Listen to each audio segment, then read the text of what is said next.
회사 생활하면서 코로나로 인해서 편리해진 게 또 하나 있습니다. 그게 뭡니까? 화장 안 해도 되는 거, 회식 안 하는 거, 그것도 맞아요. 재택근무. 그런데 문제가 뭐냐? 그래도 인간이거든요. 약간의 심리적 고립감 이런 거 느낀다는 겁니다. 맞아요. 외로움. 이런 게 뭐냐? 비대면의 역설입니다. 팀장님들 이런 얘기 하세요. 특히 작년에 뽑은 신입들은 얼굴을 모르겠대요. 왜? 계속 마스크 쓴 것만 보다 보니까. 두 번째, 교류할 기회가 너무 없어요. 그러다 보니까 관계가 좀 서먹서먹해집니다. 걱정되죠. 이러다가 팀이라는 게 붕괴하는 건 아닌가. 그런데요, 이거는 누구의 잘못도 아니거든요. 재택하고 그러다 보니까 사람이요, 안 보면 멀어집니다, 사실은. 두 번째, 또 멀어지다 보면 아무리 요즘 뭐 화상회의 발달하고 뭐 텍스트 발달하고 이메일 다 있지만 그래도 아무래도 소통이 줄어들 수밖에 없습니다. 뭔가 커뮤니케이션 단절이 발생하죠. 그래서 오늘 워크숍은 이겁니다. 지금 이런 상황에서 어떻게 팀십을 높일 것인가. 강팀이 되기 위한 3대 필수 요소가 있습니다. 그 세 가지가 뭐냐? 여러분들 답 주신 겁니다. 강팀의 최소 요건은 1번이 같은 목표가 있어야 됩니다. 그리고 이거를 달성해내는 성과를 보여줘야 됩니다.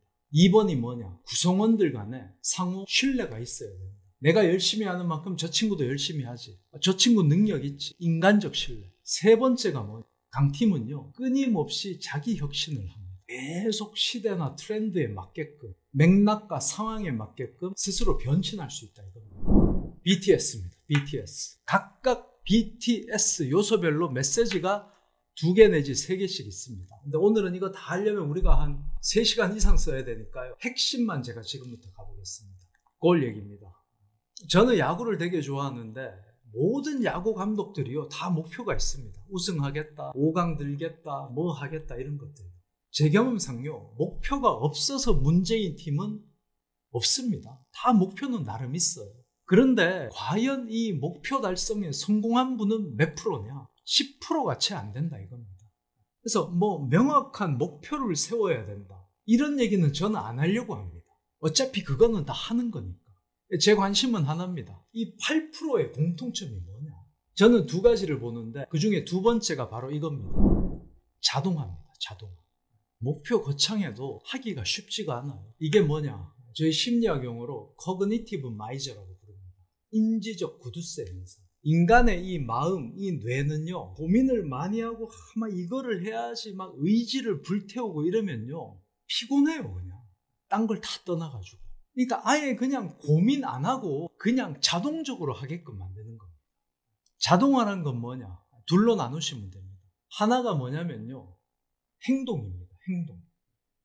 예를 몇 개만 들게요. 저희가 이거를 기업 가서 강의를 할 때는 그 회사 케이스를 저희가 가지고 얘기를 할 겁니다.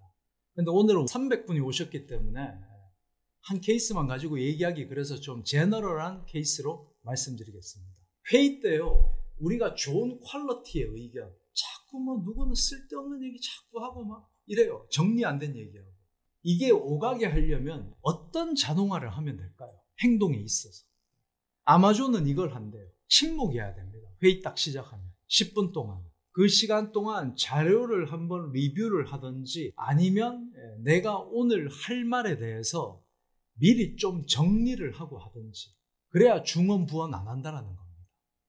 저는 주장이 뭐냐면요, 회의 때 쓸데없는 얘기를 많이 하는 이유는 뭐냐? 이 정보의 비대칭성 때문에 그런 거거든요. 한 사람은 달을 받고 한 사람은 해를 봤어요. 둘이 만나서 얘기하면요, 자꾸 딴소리 합니다. 서로. 정보를 비대칭성을 없애는 겁니다. 그렇게 해서 주는 시간이 10분입니다. 그리고 난 다음에 회의를 하면요, 훨씬 더 정제된 대화가 가능하다. 그 얘기입니다. 그게 아마존의 행동입니다.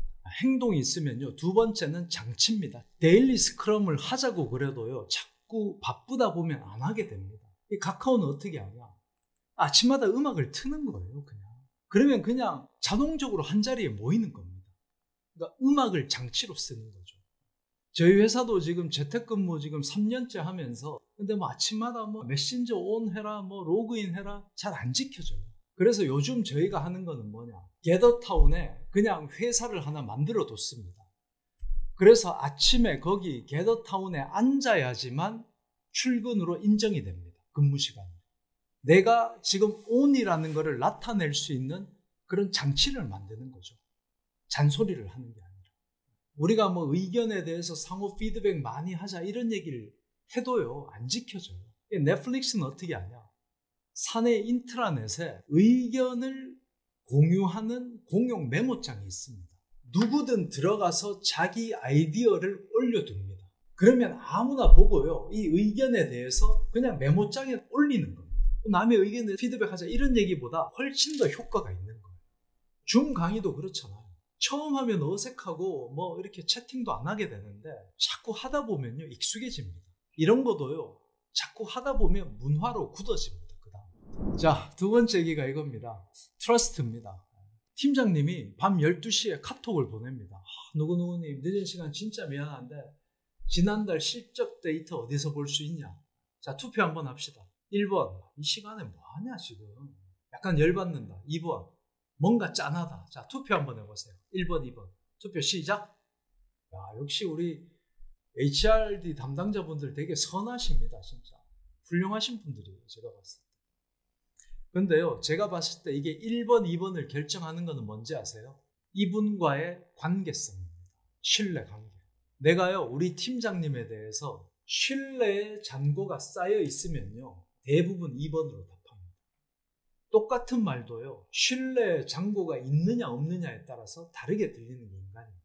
신뢰라는 거는요, 꼭 기억하세요. 투웨이입니다. 원웨이가 아니고.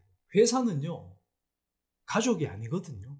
내가 이쪽한테 너무 많은 애정과 에너지를 쓰는 거예요.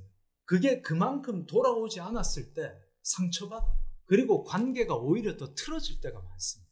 신뢰는요, 친밀감을 쌓는 게 중요합니다. 그 친밀감은요, 그냥 친밀감이 아니고요, 업무적 친밀감. 업무적 친밀감. 사적 친밀감하고 업무적 친밀감은 완전히 다른 얘기입니다. 직장, 우리가 성과 내기 위해서 계약 관계로 만난 곳이잖아요. 업무적 친밀감을 쌓는 데 도움되는 질문은 이 5개입니다. 나랑 같이 일하는 이 팀원이 가장 선호하는 커뮤니케이션 방식은 뭐냐? 이 친구는 문자를 좋아해요. 이 친구는 이메일. 이 친구는 얼굴 보고 페이스 투 페이스. 이 친구는 전화. 두 번째, 업무할 때 제일 중요하게 생각하는 가치가 뭔지, 스피드인지 완결성인지, 업무할 때 강점, 약점은 뭔지, 또 이 친구의 개인적 커리어 목표는 뭔지, 최근 일하면서 애로점, 가장 어려운 점은 뭔지, 이런 것들. 자, 질문. 이 5개 다 아면 좋죠. 근데 제 경험상 불가능합니다. 5개 다 아는 거는. 3개는 알아야 됩니다. 몇 번요? 님, 커피 한 잔 갑니다. 박수 한번 쳐드립시다. 답은 뭐냐? 135. 이 3개 정도는 우리가 알죠. 그래서요, 저는 권합니다. 팀장님 포함해서 지금 팀원이 이렇게 8명 있잖아요. 이런 거를 갖다가 같이 한번 볼 수 있게 하면 어떤지.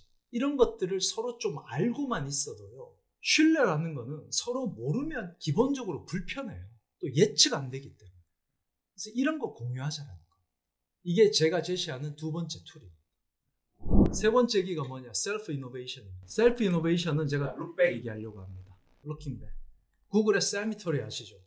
자체 인트라넷에서 보면 우리가 지금까지 출시했다가 망한 것들만 공동묘지처럼 모아놨습니다. 여기 보면 구글 행아웃스 있죠. 실패했던 게 왜 실패했는지, 철수했으면 왜 철수했는지, 이런 것들이 있습니다. 항상요, 혁신하는 사람들의 공통점은 뭐냐? 리뷰할 줄 압니다. 과거에 대해서. 팀 회고가 가치가 있는 이유는 뭐냐? 넌 항상 동작이 반박자 빨라. 남 얘기를 듣다 보면 이렇게 좀 나는 춤추고 있는 나는 나를 못 봐요. 객관적 문제인식이 되거든요. 이렇게 하면 더 나아질 거야. 우리가 3명 이상 모이면 스승이 있다 그러잖아요. 같이 모여 있으면 누군가는 이 역할을 잘합니다. 예를 들어 BTS 같은 경우에는, 작곡 같은 경우에는 슈가가 주로 얘기를 하겠죠. 아니, 곡 구성이 이게 좀 달라. 화음 변조가 자연스럽지 않아. 이런 식으로. 또 춤은 누구, 랩은 뭐 RM이 한다라든지 이런 식으로. 각 역할별로 리더가 따로 있는 겁니다.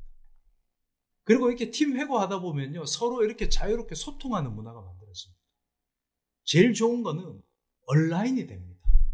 이런 회고의 과정을 통해 가지고 앞으로 우리 이렇게 가면 되겠다.